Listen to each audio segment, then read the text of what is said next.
Buenos días. Proponemos la tarea 5, penúltima que vamos a ver, que tendrá el martes 5 de mayo a las 9 de la noche como fecha límite de entrega y consiste en la elaboración del punto 5. Las instrucciones son las siguientes. Primero os daré una explicación del punto, al final aparecerá la tarea propuesta y cuando termines de hacerla la mandas a mi correo electrónico junto con el resto de apuntes, es decir, quiero el cuaderno entero, ¿vale? Título, índice, punto 1, 2, 3, 4 y 5. Tiene que aparecer todo, que lo tienes guardado, lo anterior lo tienes guardado. Muy bien. El día límite de entrega, como he dicho, es el martes 5 de mayo a las 9 de la noche. Muy bien. Pues vamos con los trastornos alimenticios. Como he dicho, es el penúltimo punto del tema. No sé si alguna vez habéis dicho a alguna persona eres un trastornado, este está trastornado. ¿Qué identificáis cuando habláis de la palabra trastorno, trastornado? ¿Qué identificáis? Bueno, no sé si os habréis respondido, pero cuando hablamos de un trastorno hablamos de un desequilibrio. Si hablamos de un trastorno alimenticio estamos hablando de un desequilibrio en la alimentación. Por lo tanto, un trastorno alimenticio puede o suele derivar en la aparición de enfermedades. Nosotros vamos a estudiar algunas de estas enfermedades que se producen como consecuencia de un trastorno alimenticio. Enfermedades tales como la anorexia o la bulimia, que tienen un origen mental, ¿vale? Son enfermedades mentales.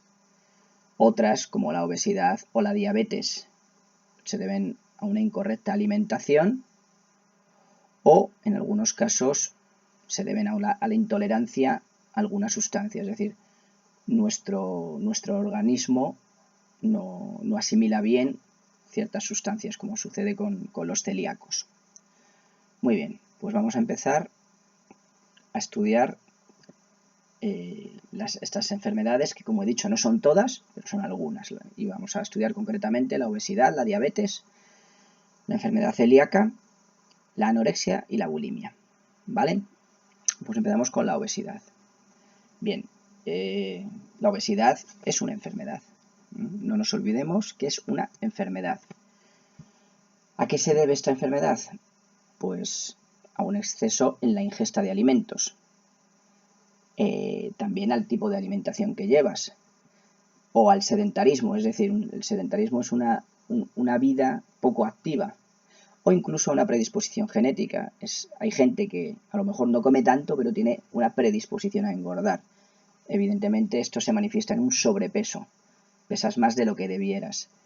Ya os digo que no es una causa fija, es decir, hay gente que come mucho y no es obesa, ¿vale? También porque metaboliza de una manera adecuada los alimentos. O a veces pasa lo contrario, no comes demasiado, pero por la predisposición pues engordas. Muchas veces también el tipo de alimentación, si el tipo de alimentación que llevas es muy rica en grasas, ¿vale? O no haces apenas ejercicio, eso favorece una obesidad, ¿vale? ¿Qué consecuencias tiene? Pues una predisposición a la aparición de enfermedades del aparato circulatorio o del corazón, así como a diabetes. Pensad que si se te acumulan grasa en los vasos sanguíneos, pues dejas menos espacio a la circulación sanguínea y esto puede provocar enfermedades coronarias. ¿Tiene tratamiento? Pues sí, pero sacrificado, porque hay que hacer dietas de adelgazamiento y hay que hacer ejercicio físico. Pero bueno, la cosa buena es que tiene un tratamiento. Vale, vamos con la diabetes.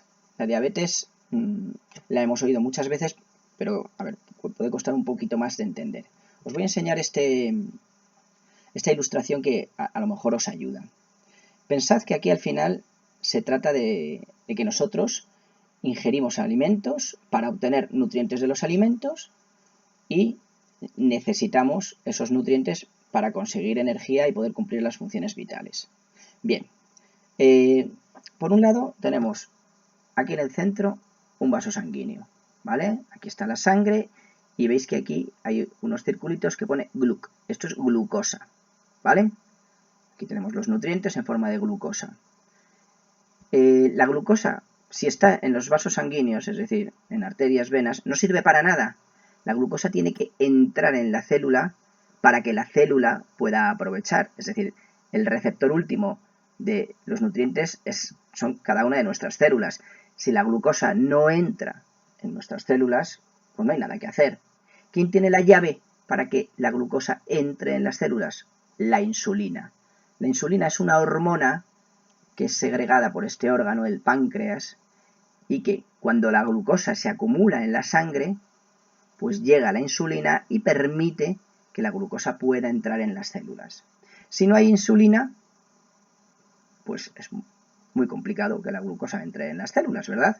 Bien, pues esto es lo que sucede. Lo que sucede con la diabetes es que los que la padecen no segregan insulina de manera adecuada. Al no segregar la insulina de manera adecuada, es complicado que la glucosa entre en las células, ¿vale? Bueno, luego hay otra diabetes, que es la tipo 2, ¿vale? Que sí se segrega insulina, pero hay una dificultad en que la glucosa sea asimilada por las células. Esta es más bien de las personas mayores, ¿vale? Pues aquí describimos lo que es la diabetes, una enfermedad que consiste en la acumulación de glucosa en sangre por una insuficiente fabricación de una hormona llamada insulina, que es la encargada de permitir que la glucosa entre en las células. Si la glucosa no entra en la célula, no se puede utilizar. ¿Cuáles son las consecuencias? Pues que hay órganos vitales que funcionan mal, la dificultad en la cicatrización de heridas, daños en la retina del ojo. ¿Tiene tratamiento? Sí. El tratamiento es, sencillamente, incorporar la insulina, ¿vale?, desde fuera. Me imagino que habéis visto muchas veces a la gente que se pincha insulina. Bien, pues tú incorporas la insulina desde fuera y así ya tienes insulina.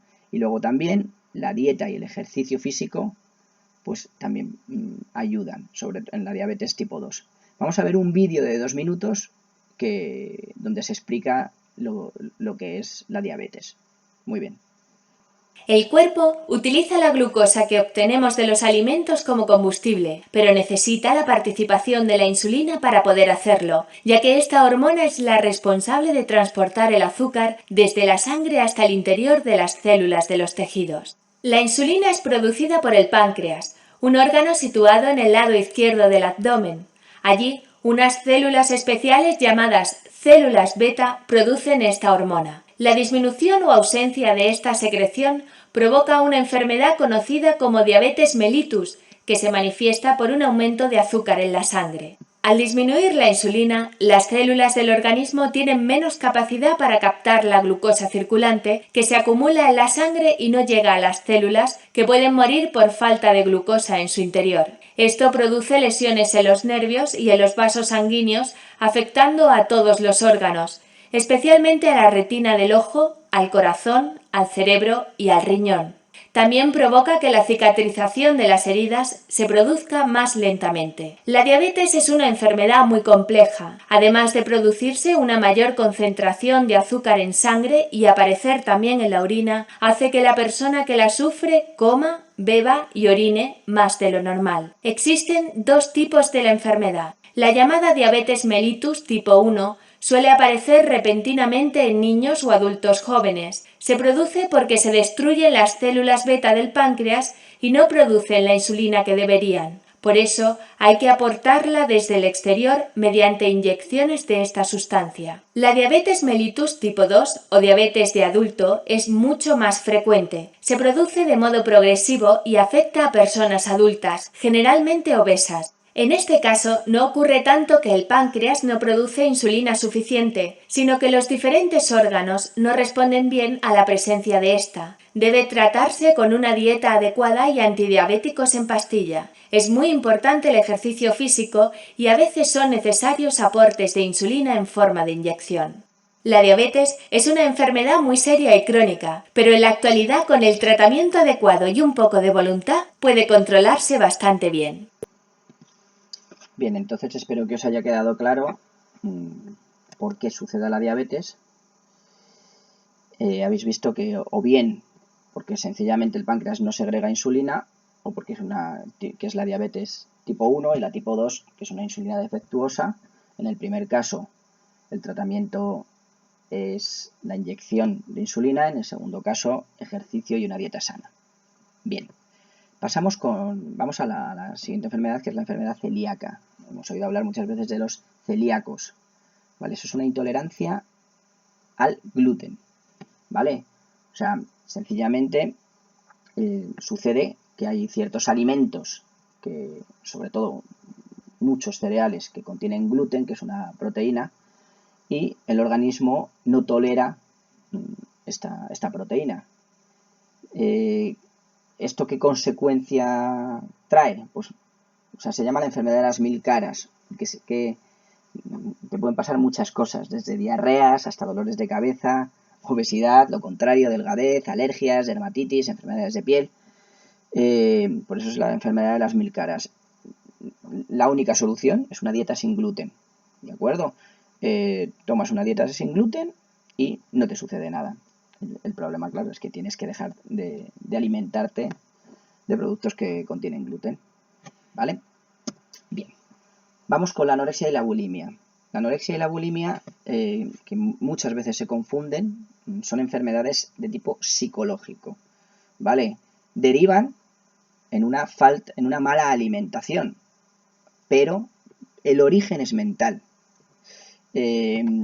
La descripción son enfermedades que se deben a una falsa percepción de quien la padece de que está obesa, queriendo adelgazar a toda costa, ¿vale?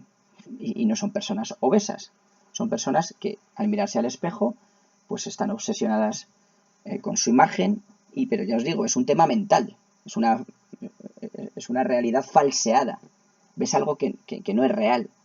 Como consecuencia, dejas de comer y, efectivamente, terminas adelgazando. Vamos a ver las diferencias, que esto es lo que me interesa. En el caso de la anorexia, la tendencia es comer poco, y especialmente evitando los alimentos más calóricos. Sin embargo, en la bulimia se van alternando etapas de restricción, es decir, donde no comes, con otras de atracones. ¿Vale? En el caso de la anorexia apenas comes.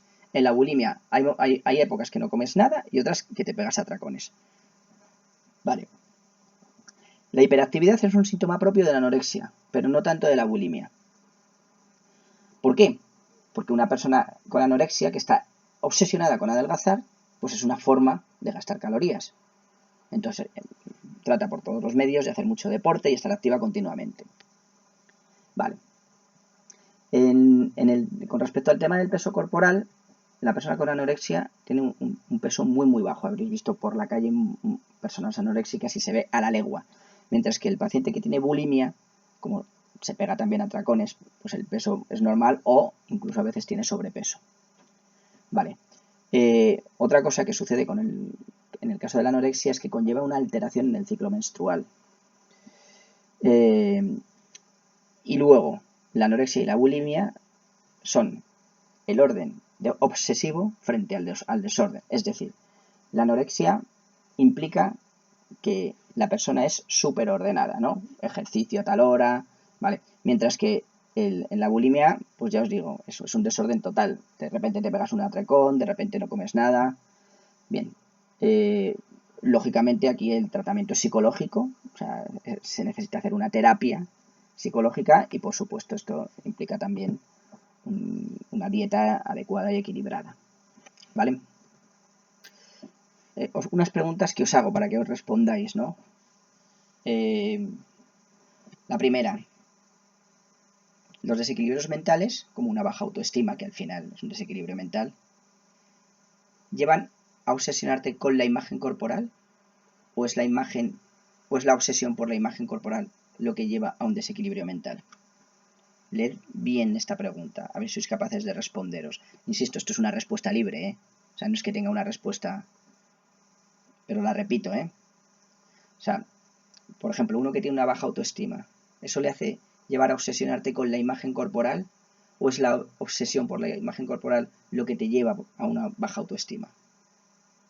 Segunda cuestión, ¿en qué sección de un hospital crees que se ingresa una persona enferma de anorexia o bulimia? Vale, esto te lo dejo para que te respondas como una reflexión, ¿eh? Esto no es una tarea, es una reflexión que quiero que hagas ahora, ¿vale? Bien, hemos terminado. La tarea consiste nada más y nada menos que copiar en el cuaderno el punto 5, entero con todas las enfermedades estudiadas. ¿Vale?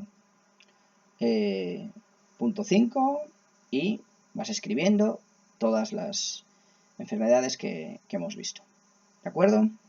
Pues vale, mucho ánimo y el miércoles os vuelvo a mandar la última tarea. Un abrazo.